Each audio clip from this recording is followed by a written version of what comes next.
Hello friends, today I'm going to cook Beetroot Mallum, a healthy and traditional village style side dish made with fresh beetroot. Wash the whole beetroot, leave the skin on. Boil for 30 to 45 minutes until just tender. Let it cool, then peel the skin off. Grate the cooked beetroot.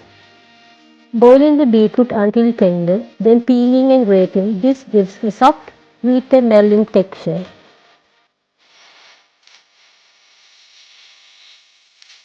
Add salt, then onion, green chilies, curry leaves, turmeric, tomatoes and the grated coconut. And cook for another 2 to 3 minutes.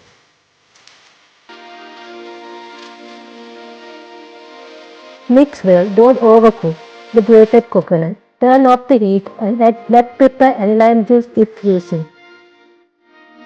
Serve warm with steamed rice and curry. Enjoy!